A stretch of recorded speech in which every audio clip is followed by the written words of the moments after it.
जय भीम। थक गए? 4 घंटे से बैठे हैं आप सब, थक गए?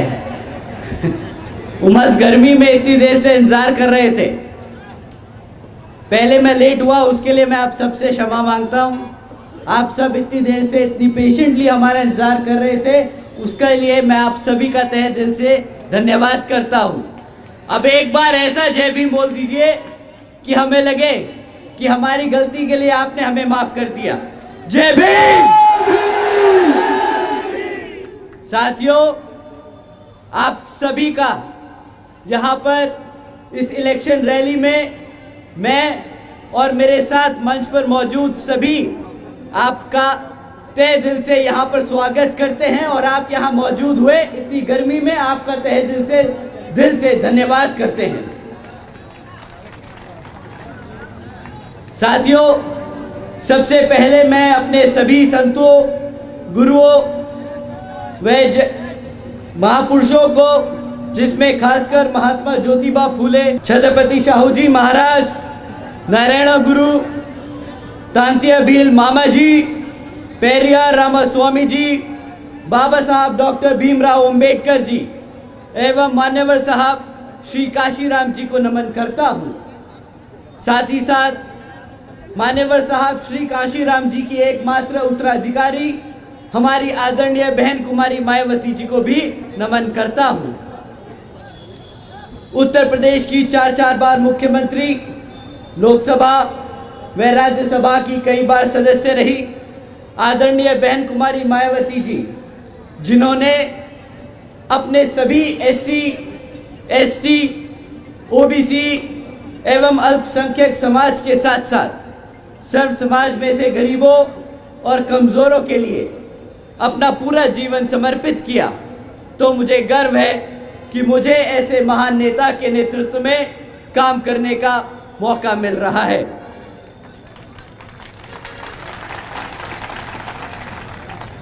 मैं आदरणीय बहन कुमारी मायावती जी का हार्दिक अभिनंदन और आभार व्यक्त करता हूं। साथ ही साथ आज यहाँ मंच पर मौजूद हमारे सभी छोटे बड़े पदाधिकारी और सभी कार्यकर्ता गण के साथ साथ पूर्व विधायक और जो आपके यहाँ पे आज आपके बीच खड़े हैं, हमारे धिबनी सीट से बलबीर सिंह जी का तहे दिल से स्वागत करता। साथियों, जब बाबा साहब भीमराव अंबेडकर जी ने भारत का संविधान लिखा था, तो वह एक समता मूलक समाज की स्थापना करना चाहते थे और बाबा साहब डॉक्टर भीमराव अंबेडकर जी ने लोकतंत्र की कुछ इस तरह व्याख्या की थी। ये अंग्रेजी में है, मैं पहले अंग्रेजी में बोलूंगा, फिर हिंदी में इसका मतलब समझाऊंगा। A form and a method of government whereby revolutionary changes in the economic and social life of people are brought about without bloodshed। साथियों, बाबा साहब के विचारों का भारत कुछ इस तरह था। साथियों, जहां पर स्कूलों में बच्चों के बीच भेदभाव ना हो, ऐसा है बाबा साहब के विचारों का भारत। जहां पर महिलाओं पर अत्याचार ना हो, ऐसा है बाबा साहब के विचारों का भारत। जहां पर हर जाति और धर्म को बराबर का सम्मान मिले, ऐसा है बाबा साहब के विचारों का भारत। परंतु साथियों, हमारे MP में बीजेपी की सरकार संविधान के हिसाब से नहीं, बल्कि कुछ मनुवादी सोच रखने वाले लोगों के हिसाब से चल रही है। साथियों, श्रीमती भारती कसडेकर जी और उनके परिवार के बारे में आप सभी जानते हैं कि किस तरह इनके परिवार के 5 सदस्यों की हत्या कर दी गई। परंतु साथियों, हैरानी की बात इन 5 लोगों की हत्या नहीं, हैरानी की बात तो यह है कि जब श्रीमती भारती जी 200 किलोमीटर पैदल चलकर अपने ही समाज के गवर्नर से मदद मांगने पहुंची, तो गवर्नर साहब ने उनसे मिलने से ही इनकार कर दिया। जिस सरकार में अपने ही समाज के लोग मदद करने से इनकार कर दे, वो सरकार के बारे में मैं क्या ही कहूं। साथियों, क्या इसी तरह की सरकार को आपने वोट करके सत्ता में लाने के लिए कहा था? जवाब दीजिए साथियों, क्या ऐसी सरकार को हक है सत्ता में बैठने का जो अपने समाज की मदद ना कर सके? साथियों, आपने रामजी लाल अहिरवार जी का भी नाम सुना होगा। जी साथियों, मैं उन्हीं रामजी लाल अहिरवार जी की बात कर रहा हूं जिनकी दो मनुवादी सोच रखने वालों ने पीट पीट कर हत्या कर दी, सिर्फ इस बात पर कि उन्होंने उन्हें सिगरेट के लिए माचिस नहीं दी। साथियों, ये उस सरकार का शासनकाल है जो तरक्की की बात करते हैं, जो दावा ठोकते हैं कि हमने भारत को पहला पिछड़े समाज से प्रधानमंत्री दिया।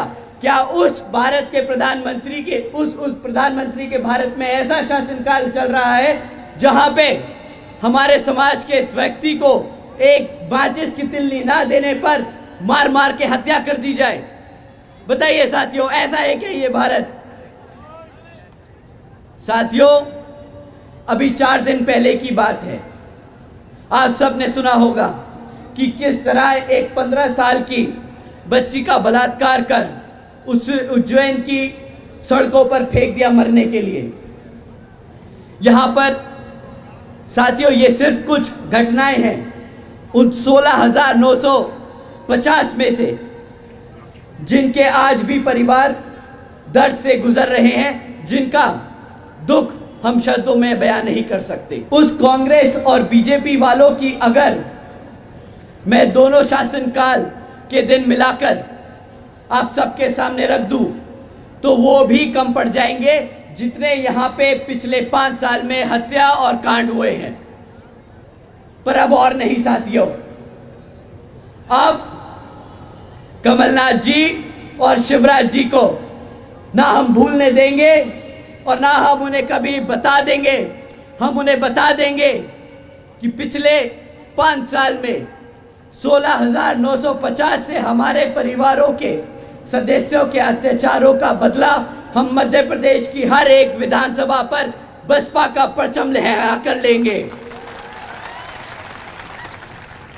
साथियों, शिवराज जी ने वादा किया था बहुजन समाज को प्रतिनिधित्व देने का। साथियों, शिवराज जी ने वादा किया था हर वर्ष 10 लाख नौकरियां देने का। साथियों, शिवराज जी ने वादा किया था सरकारी कॉलेजेस में मुफ्त शिक्षा देने का। साथियों, आज मैं आप सबसे पूछता हूं, क्या उनमें से कोई भी वादा पूरा हुआ? कोई भी वादा पूरा हुआ? साथियों, उन वादों को तो ना ही पूछे तो अच्छा होगा, पर जो काम इन्होंने हर करके दिखाए हैं वो काम मैं आपके सामने एक बार रख के दिखाता हूं। शिवराज जी की सरकार नंबर 1 पे पहुंच गई पूरे भारत में हमारे बुजुर्गों पे अत्याचार करने में। शिवराज जी की सरकार नंबर 1 पे पहुंच गई हमारे SC ST OBC के साथ साथ अल्पसंख्यक समाज पर अत्याचार करने में। शिवराज जी की सरकार नंबर 1 पर है हमारी बहन बेटियों पर अत्याचार करने में। साथियों, ये बीजेपी की सरकार इतनी बेशरम है कि जब इनकी गृह मंत्री से पूछा जाता है कि यहां पर इतना आतंक क्यों है, तो उनका जवाब आता है कि भाई यहां की पुलिस हर केस दर्ज करती है, इसलिए यहां पे क्राइम ज्यादा लगता है। साथियों, जब कोई आदमी ये सफाई दे तो सिर्फ 2 चीजें सामने आती हैं। पहली तो या तो हम सब पे वो उस पद पर बैठ के बहुत बड़ा एहसान कर रहे हैं, या फिर वो आदमी बहुत ही बड़ा बेवकूफ और निहायती गधा है। दोनों ही मामलों में साथियों उस आदमी को पद पर बैठने का कोई हक नहीं, और जिस मुख्यमंत्री की सरकार में ऐसे काम होने लगे उस मुख्यमंत्री को भी उस सत्ता पे बैठने का कोई हक नहीं। तो साथियों, आज इन्हीं हरकतों की वजह से बीजेपी घबराई हुई है और उन्होंने अपने केंद्र मंत्री को यहां पर चुनाव लड़ने के लिए भेजा है। पर यहां शायद वो भूल गए हैं कि बसपा ने यहां पर 2 बार मुख्यमंत्री को हराकर वापस भेजा है। तो ये केंद्रीय मंत्री आपके सामने कुछ नहीं। तो साथियों, अब समय आ गया है इस बेकार सरकार को जवाब देने का। साथियों, इस चुनाव में आपको इनके खिलाफ वोट डालकर बसपा को विजय बनाना होगा। और साथियों, कांग्रेस तो इतनी नालायक है कि बेचारों के पास इतने साल सत्ता में रहने के बाद भी आपके बीच आकर कुछ काम बताने को नहीं है। आती है, हर 5 साल में एक मैनिफेस्टो जारी करती है और फिर भूल जाती है। और उसके पास सबसे दूसरा बड़ा हथियार क्या है? हमारे को रोकने के लिए, हमारे साथियों को गुमराह करने के लिए कि बीएसपी बीजेपी की बी टीम है। वो ज्यादा से ज्यादा बस यही बोल सकते हैं। साथियों, ये आपको गुमराह करने के हथकंडे हैं और कुछ नहीं। इनके इस हथकंडों से आपको घबराना नहीं और आपको बिखरना नहीं। सरकार से वो बेचारे घबराते हैं। वो घबराते हैं इस बात से कि अगर बीएसपी सरकार में आ गई तो यहाँ पर भी हमारे एससी, एसटी, ओबीसी एवं अल्पसंख्यक समाज के साथ साथ सर्व समाज में से गरीबों और कमजोरों वर्ग की भी उसी तरह इज्जत और सम्मान से के साथ जीवन व्यापन हो पाएगा जिस तरह से यूपी में पिछले 5 साल में रहा जब बहन जी का शासनकाल था। साथियों, आज जब बहन जी की सरकार को लोग याद करते हैं तो उन्हें याद आता है वो समय जब बहन जी ने सावित्रीबाई फुले बालिका शिक्षा योजना के तहत 7 लाख से ज्यादा बच्चियों को 12वीं तक की शिक्षा प्राप्त करने हेतु 600 करोड़ से ज्यादा लागत इन बच्चियों पर अब खर्च कर इनको अपने पैरों पर खड़ा कर एक उज्जवल भविष्य देने के लिए खर्ची। साथियों, उन्हें याद आता है वो समय जब बहन जी ने देश में पहली बार सरकारी कॉलेजेस के स्टूडेंट हॉस्टल्स में अन्य पिछड़े वर्गों के छात्रों के लिए 27% आरक्षण की व्यवस्था तय की। साथियों, उन्हें याद आता है वो वक्त जब बहन जी ने महामाया गरीब बालिका आशीर्वाद योजना के तहत 3,25,000 बच्चियों के लिए 1-1 लाख रुपए देने का काम किया, जिस योजना के तहत बहन जी ने 3,250 करोड़ रुपए अपनी बच्चियों पर खर्चने का काम किया। साथियों, साथ ही साथ बहन जी ने सरकारी नौकरियों के साथ साथ सरकारी ठेकों में आरक्षण की व्यवस्था लागू की। और साथ ही याद करते हैं वो समय कि किस तरह बहन जी ने सरकारी नौकरियों की भर्ती पर लगी रोक को हटाकर बहुजन समाज के साथ साथ सर्व समाज के सभी जरूरतमंद लोगों को नौकरी देने का काम किया। साथियों, बहन जी ने प्रदेश में व्यावसायिक technical institutions, engineering colleges, polytechnic एवं इंडस्ट्रियल ट्रेनिंग इंस्टीट्यूट्स में अन्य पिछड़े वर्गों के लिए 27% सीटों की आरक्षण तय की।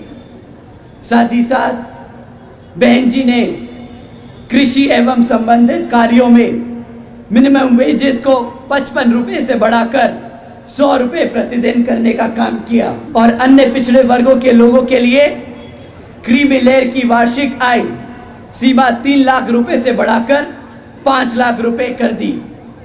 साथ ही साथ बहन जी ने गन्ना खरीद के दाम दुगने कर दिए। आदरणीय बहन जी ने अपने शासनकाल में 90,000 से अधिक शिक्षकों को सरकारी नौकरी दी, 1 लाख से अधिक सफाई कर्मचारियों को भर्ती किया, 2 लाख से अधिक जवानों को पुलिस फोर्स में भर्ती किया।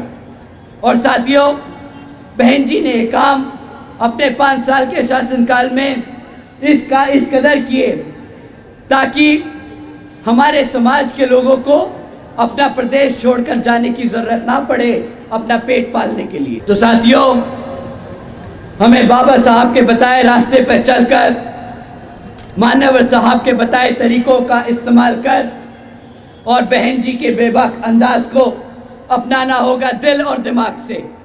तो समय आ गया है कि हम सब एकजुट होकर समाज के हर एक व्यक्ति को बसपा से जोड़ बता दें कि हम आ रहे हैं हर उस चीज़ के लिए जो इस संविधान में हमारे गुरु देकर गए हैं, बाबा साहब डॉक्टर भीमराव अंबेडकर जी। साथियों, इन्हीं कुछ बातों को ध्यान में रखकर बीएसपी ने जीजीपी के साथ गठबंधन कर यहां पर चुनाव लड़ने का निर्णय लिया है।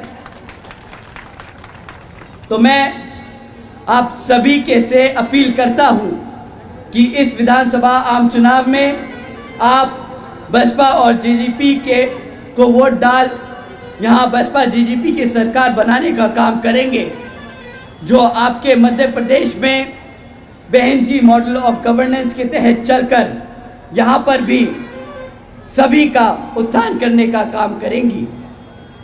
अंत में एक बार दोबारा से मैं यहाँ मौजूद सभी माताओं, बहनों, बड़े बुजुर्ग, हमारे युवा साथी, हमारे यहाँ पर आए मीडिया बंधु, आप सभी का मैं तहे दिल से धन्यवाद करता हूँ। जय भीम, जय भारत, जय बहन जी।